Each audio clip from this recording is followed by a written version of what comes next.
સમાચાર દાહોદથી મળી રહ્યા છે। દાહોદ નગરપાલિકાની ચૂંટણીમાં ભાજપ ઉમેદવારે ખોટું સોગંદનામું કર્યાનો ખુલાસો થયો છે। અમીના માલીવાડે ઘરમાં શૌચાલય હોવાનું ખોટું સોગંદનામું દાખલ કર્યું છે અને ઝાલોદ નગરપાલિકાના વોર્ડ નંબર 6 ના ભાજપના ઉમેદવાર છે અમીના માલીવાડ। ચૂંટણી પરિપત્ર મુજબ ઉમેદવારના ઘરમાં શૌચાલય જરૂરી। અપક્ષ ઉમેદવાર લીલા ગરાસિયાએ પ્રાંત અધિકારીને લેખિતમાં આ મુદ્દે રજૂઆત કરી। પ્રાંત અધિકારીએ ચીફ ઓફિસરને તપાસ કરવા આદેશ પણ કર્યો છે અને ફરી એકવાર આપને જણાવી દઈએ કે ચૂંટણી પરિપત્ર મુજબ ઉમેદવારના ઘરમાં શૌચાલય જરૂરી છે। અપક્ષ ઉમેદવાર લીલા ગરાસિયાએ પ્રાંત અધિકારીને આ મુદ્દે રજૂઆત કરી છે।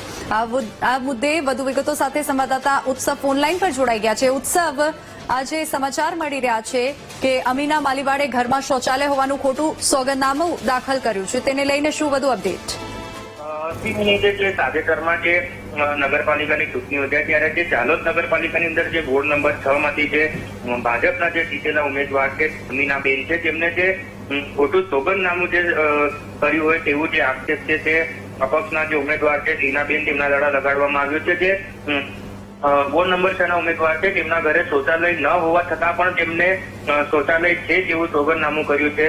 હાલ તો જે અપક્ષના ઉમેદવાર છે તેમને જે પ્રાંત અધિકારીને લેખિતની અંદર જે રજૂઆત કરી છે અને જે પ્રાંત અધિકારીએ જે ચૂંટણી અધિકારીને જે તપાસના આદેશ સોંપ્યા છે।